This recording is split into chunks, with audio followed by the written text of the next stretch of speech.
Horizontes was a 2017 Night Cities Challenge winner that aimed to connect two underrepresented communities in Wichita, Kansas, the predominantly Latino NorthEnd and historically African American Northeast neighborhoods. We're here today with Samuel Thompson and Paris Cunningham as a part of our community conversation series. Let's get started. So, Paris, Samuel, let's talk a little bit about your background. What is it that you guys do here in Wichita?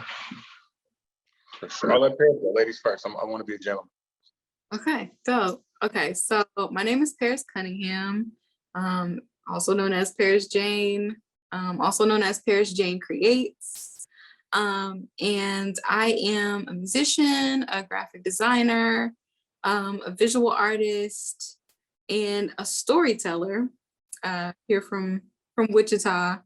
And at any given moment, I'm doing any or all of those things at the same time. So. Dope. You're good at them too. So Samuel Thompson, Samuel David as well as my artist name. So I'm a hip hop artist, producer, engineer, community leader, mental health advocate. What else? I think that I don't do a lot.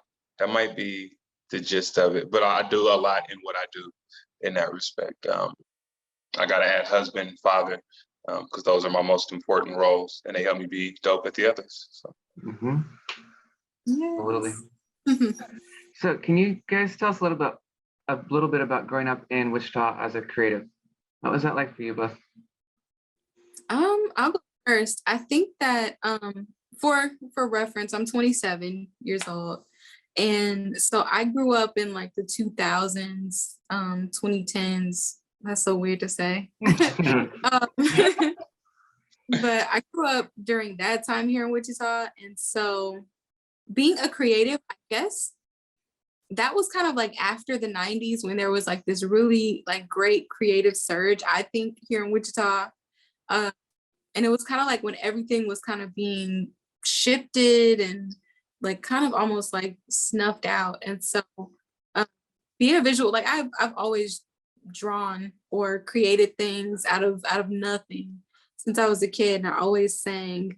But I didn't really know that there was anywhere for me to do something with that here in Wichita, especially when I was growing up. Like when I was younger, I wouldn't categorize myself as a creative because there just weren't a whole bunch of outlets. There weren't a lot of ears for people to listen to your stuff or to see your pieces of artwork. And so I guess growing up as a creative, I really was able to get to know a lot of really talented people just in school or around the city. But I don't think I saw or interacted and really like did my stuff until I was an adult and moved back to Wichita. So I will let it hang there and let you give some input. Yeah, no, for sure. I say, I feel like I got to date myself now. I'm 34. And so, although it seems far from that age that Paris Jane shared, it's very similar, right? So growing up in the 2000s, 2010s, as a hip hop artist, right? There was the scene was pretty unique in a way that I think the generation before me, a lot of times it was competitive. It was so competitive, and the resources were divided and weren't shared as much just because, you don't know what you don't know. And everybody was trying to make it to that level. I think as my generation has come up, you have more access to each other. You have easier access. You have folks that have different connections with each other, whether it be sports, whether it be even family in some respects. So it allows us to just genuinely gel and enjoy each other's art, compete even, but more in a respectful competition wise, right? There were many different recording studios that you could go in and pay to do freestyles and things like that. So again, that community was just growing that way. Hip hop battles even. And I think the other cool thing was seeing someone like a Quansack here from Kansas or an XV here from Kansas in the early 2010s, late 2000s, make it, right? And it made it tangible. So it provided like, oh, if they can do it, then we can definitely make that same surge. So it was like a level of hope and faith involved in that. So yes, indeed, that's how it answer that one. Growing up, I didn't think anybody could come out of Wichita and actually do something. Like there hadn't been anybody, especially from the African American community, doing hip hop from Wichita. Like I knew plenty of people who made music, but I didn't know of anybody who actually did something, who actually got placements, who actually like, you know, started pushing a career. And so it was just like, okay, so this is kind of possible. Like that's dope. You know, the cool thing even about that, right, is so there was a TV show called BT Uncut way back in the day. It was not for kids to watch, but kids would watch it. And it came on late night. But my uncle, his best friends were part of a group called The Noise. And they had different, and I was like 10 years old, right? They had placements on BT, on the radio. They were looking at different record label deals even. And that's another thing that I totally neglected, as I was mentioning, growing up as creative. That gave me the want and the desire to want to be a hip hop artist. I was 10 years old in my very first hip hop video at Bosley's Tires. It was crazy. It was really dope. So that's interesting. That's deep. Yeah, dope. So Paris, I know that you have moved away and come back. Samuel, have you ever moved out of Wichita? I've never moved out of Wichita. Traveled a lot, but I always would come back home. Like home is where the heart is. I love it here. It's like a test market for so many different things. Like I always joke that, and even DJs would share it in real life. Like if it could pop and bubble here, then it could blow up anywhere, right? And that's from whether it be fashion trends, music, like so many different things. Just because we are the Midwest and we don't have like a genuine base, we just draw so much different inspirations from other places. And so if it works in Wichita, Kansas, it'll work anywhere. And I know even record companies, right, will send they'll send artists on mini tours through here as they're blowing up to see the response. So I love it. So I'm never leaving. And it's cheap. It's inexpensive. Yeah. Ooh, now me, listen, no. Yes, I think it's like how I grew up. I think that for like hip hop artists and like certain people, there was always not always, I won't say always, but there seemed to be a space when I was coming up for hip hop artists. But for singers, if you wanted to get around people who actually sang and like wanted to sing something other than gospel music, like you had to. And also I was just graduating high school, so I got an offer, a scholarship to go to a school in Texas, HBCU, and got 2 scholarships. Okay, this is a good deal. And ended up moving to Prairie View, Texas, which is like right outside of Houston, Texas.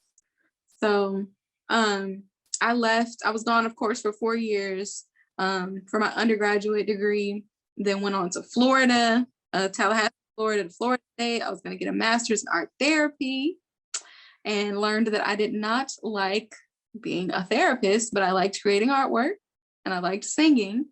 And everywhere that I was, whether it was at Prairie View, whether it was in Florida, and then I ended up moving to Austin, Texas after I left Florida. I was always somewhere singing, somewhere trying to, get on somebody's microphone, find studios, do all of that stuff. And one thing I think that I learned from moving out of Wichita, and I hope this, I need to look at it, but I hope this goes with the question. Why did I decide to come back? Well, I decided to come back because of money. When you graduate college, you don't really have that much money. So I was staying with some family in Austin, Texas, and I was trying to get some money together to move into an apartment with one of my friends. We were writing some music and stuff together, and he and I still write songs and stuff together now, but he ended up getting sick. And I didn't hear from him for like 2 months and was like, what's going on? He was like in the hospital and everything.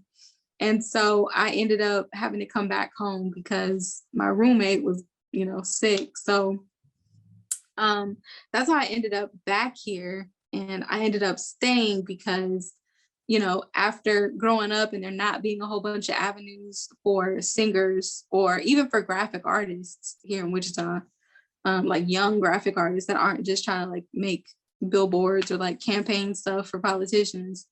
I saw that there was something growing with that.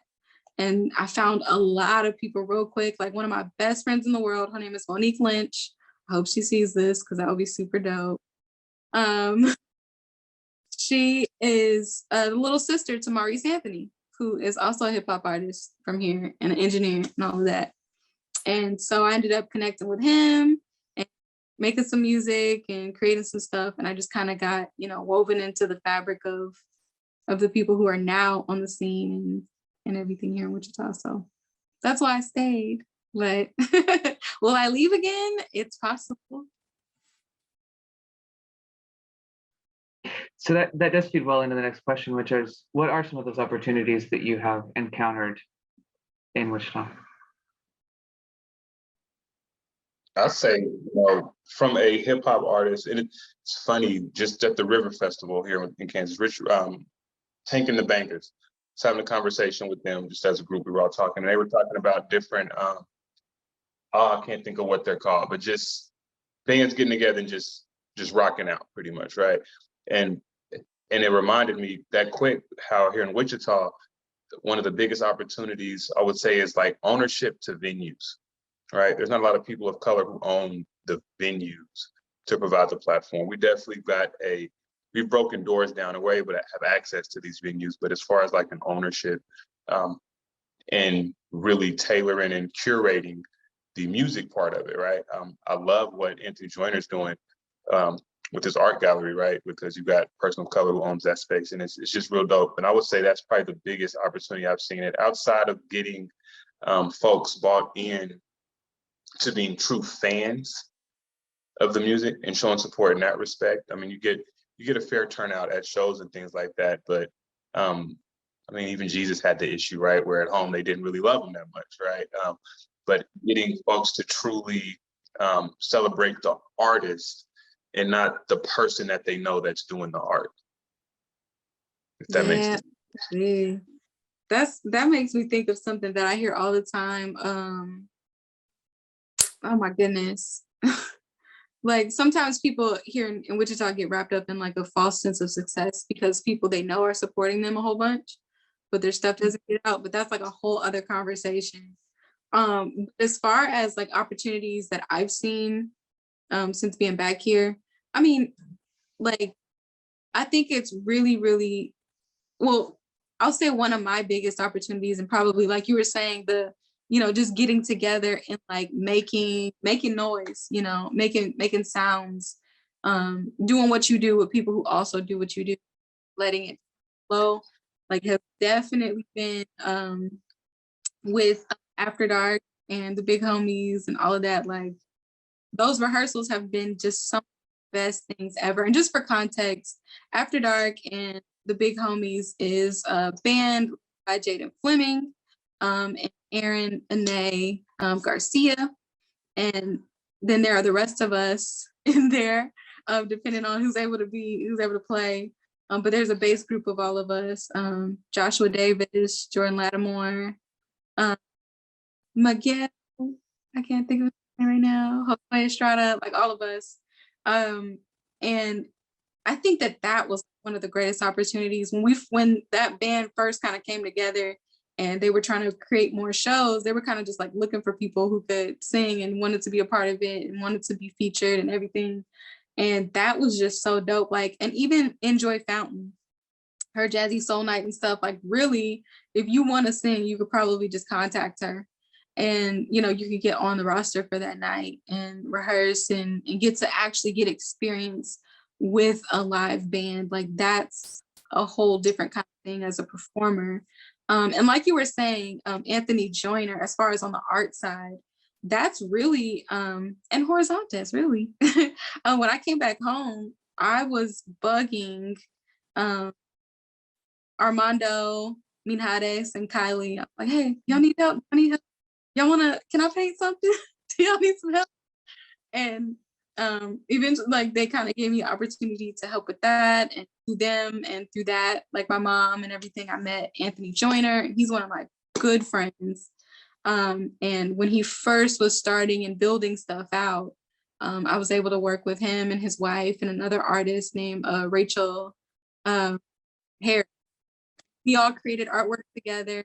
Some of the things that I create today came out of some of the times that we would come together and just put ideas together.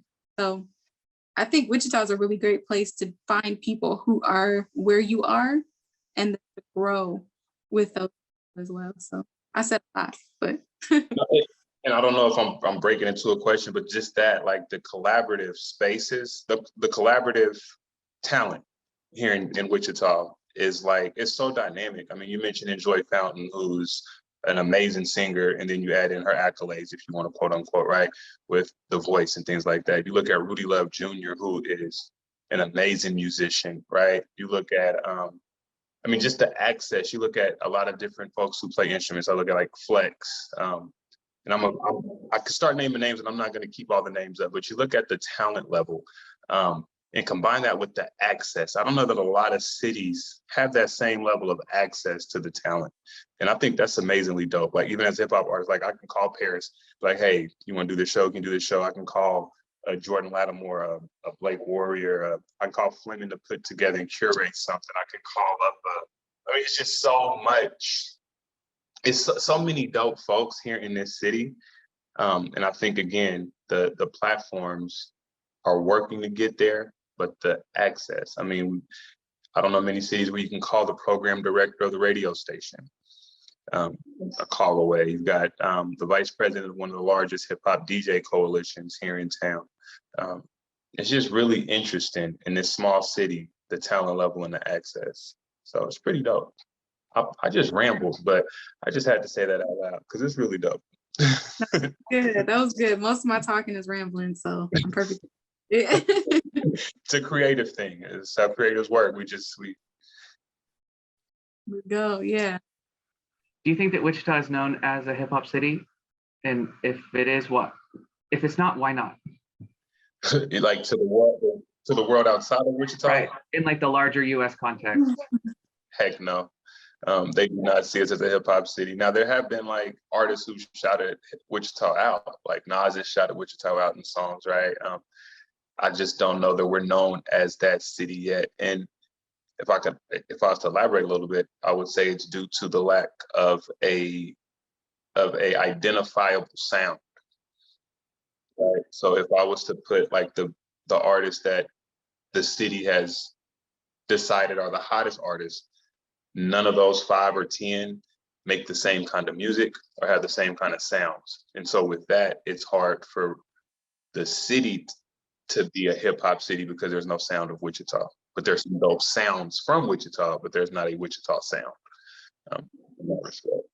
So. I like that. I think I would agree. I hadn't thought about it that way, but even like, if you think about not even just hip hop, but like the musicians in general in Wichita, it seems like we make music that echoes like different parts of the US.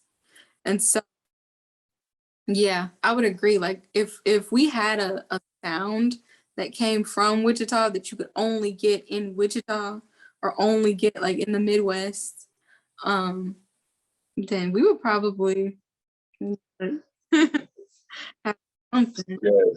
And it's so difficult because, again, we pull from so many different places, so many different inspirations, and they're genuine inspirations. Like, that's the tricky part. Yeah, it's weird. It's really weird. I love it, but it's weird.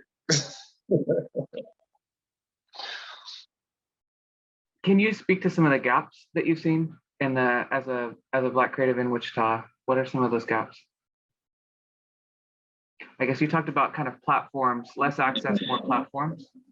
I would say one of the biggest gaps that I see, that I've seen, that I participate in even, but work better at sharing knowledge, is the business side, right? So a lot of folks can execute their talent at a high level, but then there's some gaps when it comes to the business execution of it, or even understanding the music business or business maturity, in some respects, emotional intelligence. So I'd say that's the biggest gap, which I definitely attempt to fill with my peers in conversation through sharing knowledge and things like that. So I think that, coupled with Wichita not being known as a hip hop scene, I think if that part was tuned up and fine-tuned a little bit better, then the lack of a defined sound could be overcompensated by the business acumen. I like that. I like that a lot. I hadn't thought about that. I think that, I guess I want to try to broaden it. Well, I'll go with music first, but one of the biggest gaps that I have seen or experienced, as a, I guess I'll call myself a vocalist. Hopefully that's not conceited, but It's the truth.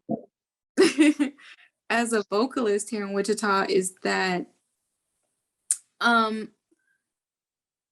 there aren't, like, if you think of different cities, there are like key people in the city that either have opportunities or that cultivate creatives, whether those be musicians, artists, even like entrepreneurs. If you see, we have spaces where entrepreneurs or people with the knowledge help to cultivate new entrepreneurs.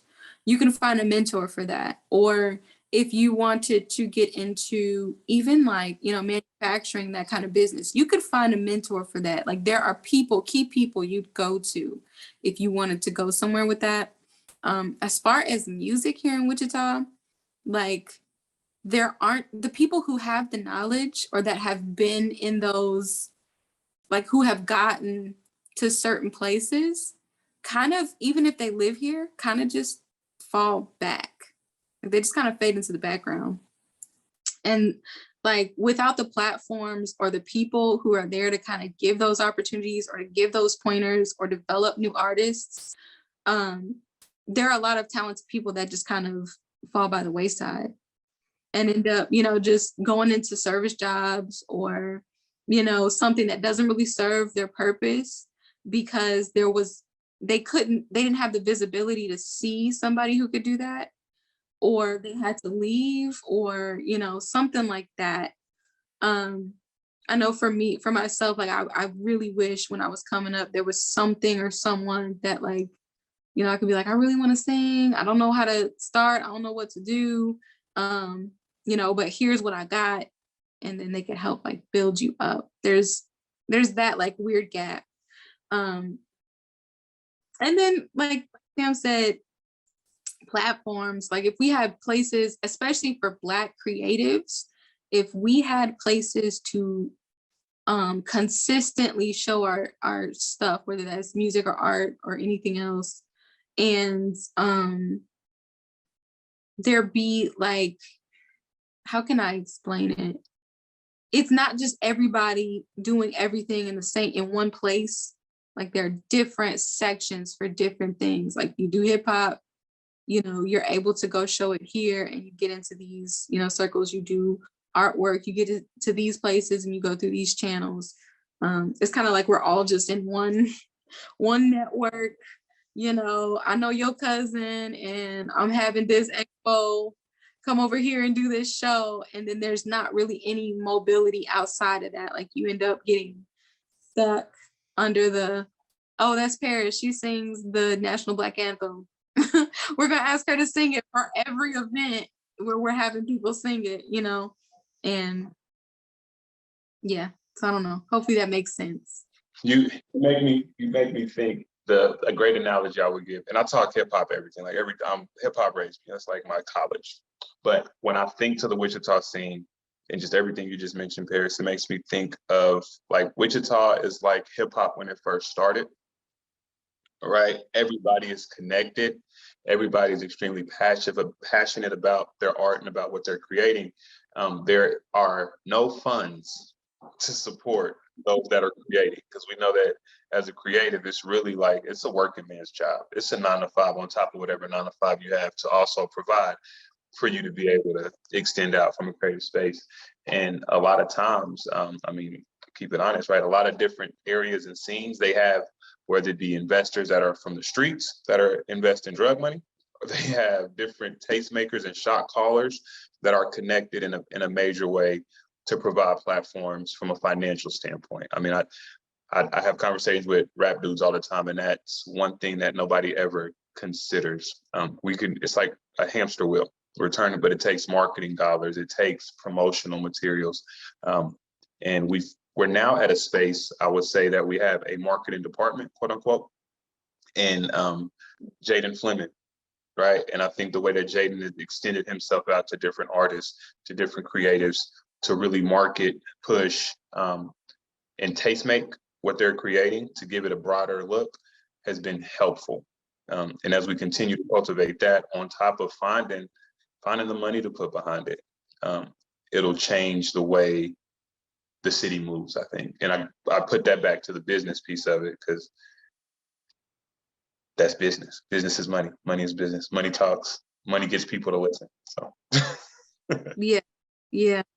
Ugh, I like that. Yeah. I think that speaks to like those channels I was talking about, people to go to and say, I got this music, but I need, a studio time. I got this music and I got, it recorded, but I need a cover.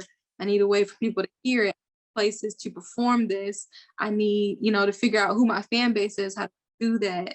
I need to market directly to them and get, the word out to other people. I need merch. I need, stuff like that. Like, we don't really have the place, and it's beautiful. Like you said, Wichita is a beautiful testing ground. And one of my favorite things to say about Wichita, the best way I describe it, is that you shape the city doesn't shape you.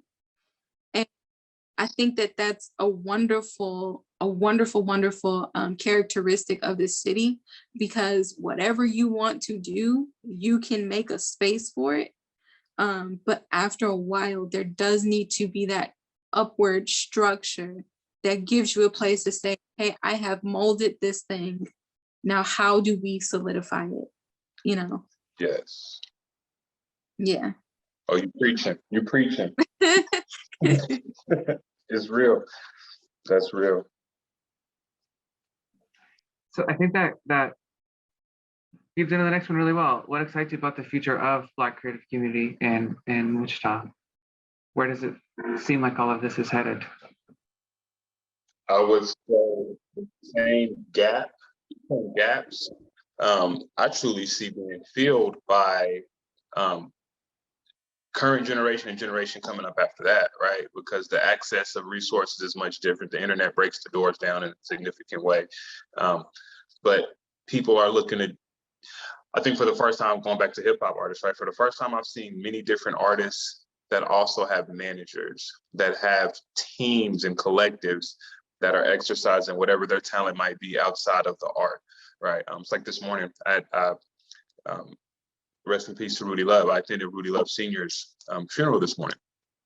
And they were just talking about how the Love family executed on this big vision, essentially, right? Rudy was doing the music, and just everybody in the family, 16 siblings, everybody played a role. And if I was to reflect that back to the town, I think folks are learning and working different roles, which as we move forward, right, that only expands out the reach. It expands out what we're doing from a creative space, right? We never had a Black art gallery like we got the Mulberry space, right? We've never had something like that. And so now, up to my knowledge, rather, and now we have it, right? And so that only gets better years from now. So everything that's really dope right now only gets better. And we've got some dope things moving. And yeah, that's my spiel. My train of thought is getting derailed, but that's my spiel on that. Fine. I'm excited about the fact that, people like me, like Jaden Fleming, like Anthony Joyner, like you, like Warrior, like, all of us are creating some wonderful and beautiful things. But I think the key to all of this, I think that we've finally gotten to the end of a generation of Black creatives who have left and are finally coming back. And the creatives who have left and have come back usually don't see that as a as a great thing. And we feel like in the first episode of my podcast, Beyond Wichita, Jaden says, me having to come back to Wichita, I felt like I failed, like I didn't do what I said I was going to do. But the beautiful thing about all of that is that instead of the people in Wichita just using the knowledge that they have and doing the same things that they have the same way, there are people who have come back, gained some knowledge, and can insert the things that we need. So like Jaden, emceeing, like he first started with emceeing and stuff at different events, and then it turned into, okay, well, I make this food, I do this fashion, I know how to, curate, sounds and events and this. How can I use that to empower other people and also to execute these visions I see in my head? And all of those things come from experiences elsewhere, and not just like, visiting experience. Like you get what you're given when you visit somewhere. But when you live somewhere, you get to experience and know people and see the inner, the tunnels that actually make up that city.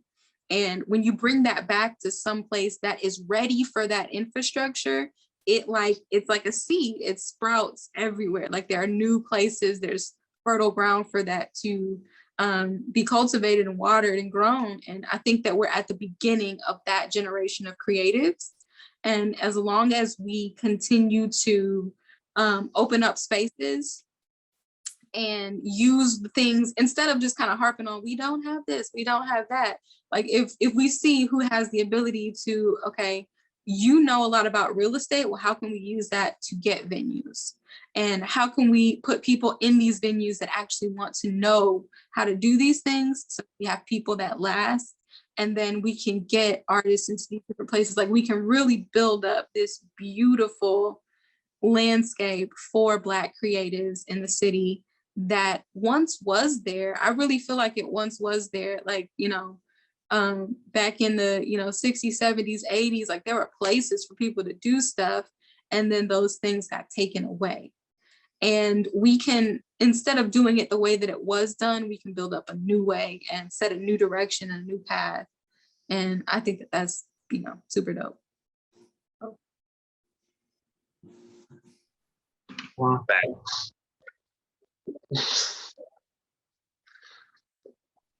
So let's bring it back into Horizontes. So I'm curious, how do you feel that Horizontes has helped the Black and Brown creatives find new opportunities to develop their work? I will let Paris answer this because I'm not well versed, but I would say, for one, these type of conversations, right? We know conversations change minds, and it provides insight and perspective. And so these type of conversations, getting different folks involved, definitely help. Sorry, I'm at home and home is happening behind me. So yes, that's definitely what I would say. I would say one of the beautiful things about Horizontes, connecting like that area between the train tracks between McAdams and the North End,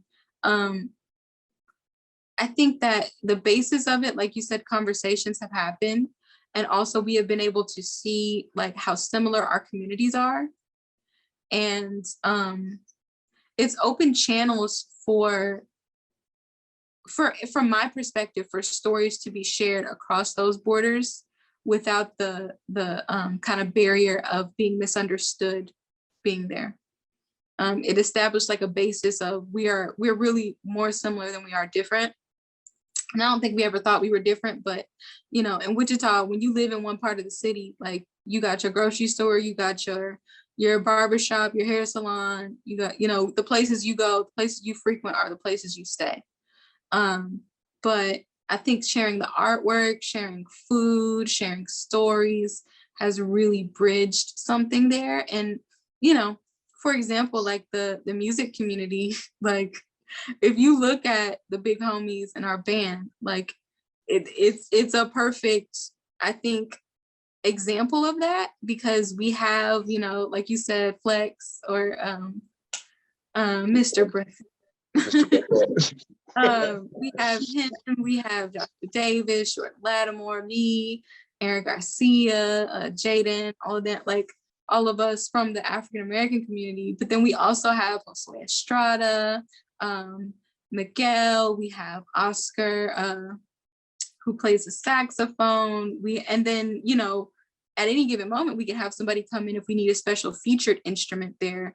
But the basis of that, like we come together, and there's no like, we can't do this with the instruments because this is how it's supposed to go, or we should do this with that because that's how it's supposed to go. Like, you get to just be a creative in that space.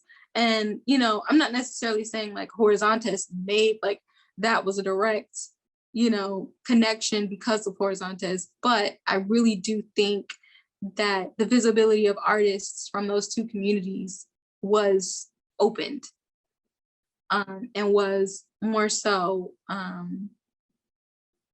we kind of look for it now, like, how can I connect with that community? Like, I'm gonna make a lot of references to Beyond Wichita, my podcast, because I think that working with Horizontes gave me that idea to go across the boundaries of the communities in Wichita.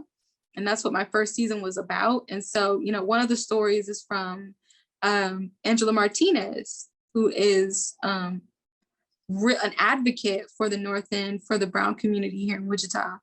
And, you know, her story was about what the North End used to be like when she was growing up in the 50s, 60s, 70s, and, you know, the different schools they had, the different festivals that they had. Like, I thought it was so cool to learn that in the North End, they had like parties and festivals and block parties like we did over here on the Northeast side, and how like we had the Black Arts Festival, they had their own festival.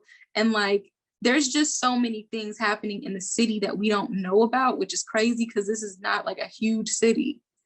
And like, I really think Horizontes opened up those events for us all to see each other, as opposed to kind of closing off the walls and, you know, like closing off the streets and being like, y'all can't enter because we having this event, and nobody trying to go in and see what that event is.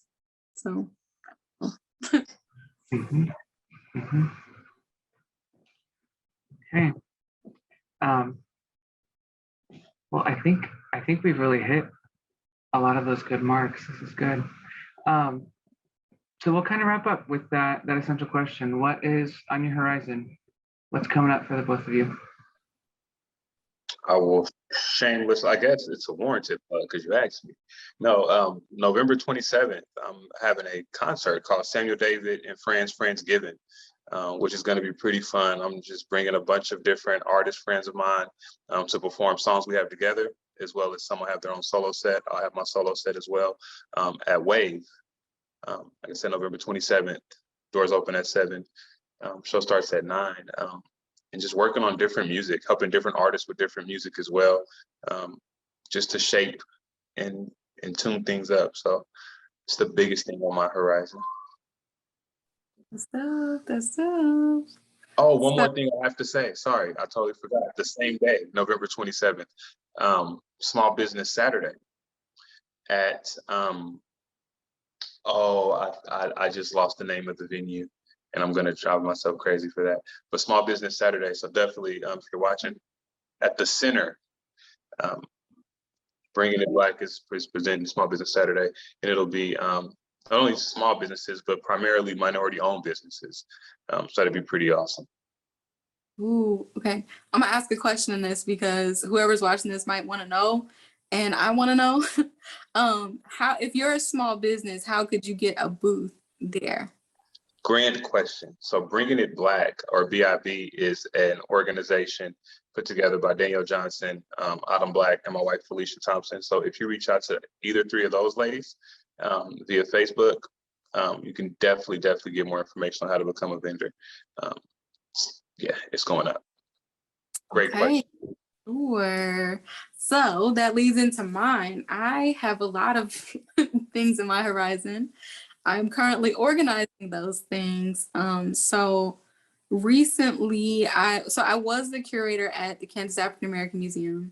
I just left that position so that I could focus more so on, you know, doing like freelance graphic design artwork and like personal work, and also on creating some new music. So we're gonna see where that takes me. So new music coming soon, not sure when, but just be looking out. And then also I have a line of greeting cards that I make. And up to this point, most of them have been custom greeting cards, but I'm working on a couple of collections, especially for holidays, but also for, birthdays and just like miscellaneous cards, maybe even stationery and stuff for small or larger businesses. I'm also working on getting those collections in local stores. So plug, if you are looking for Black owned greeting cards or stationery, reach out to me, Paris Jane Cunningham. You can find me on all social mediums. But yeah, I am working on those and working on to develop out a small business. I have to say, because you're talking about the greeting cards are fire. I was looking around because I had one on my table, but I can't find it now. But there is one of me and my wife from Valentine's Day that Paris made. And then there's one that Danielle Johnson got for my wife for her birthday. And they sit on the table when you walk into our house. And it's the first thing people pick up when they walk in because they're that dope. Really? So yeah, really dope work. Crazy. Okay. That's the other day I had somebody say, oh yeah, you're the girl that does those cards. And I was like, hey, how are you? I don't know your name. But yeah, so I'm just looking. I didn't know they were doing that great until somebody said that to me. And so I was like, I really need to grow this. So trying to get all the knowledge I can and grow that and make that a really viable business. So how crazy somebody that can write poems and songs as a vocalist can draw, like that's a booming business right there. I know. That's dope. What? Thank you. Well, Samuel, Paris, thank you for your time. Thank you for this conversation. We really appreciate it. Thank you. Appreciate the fellowship.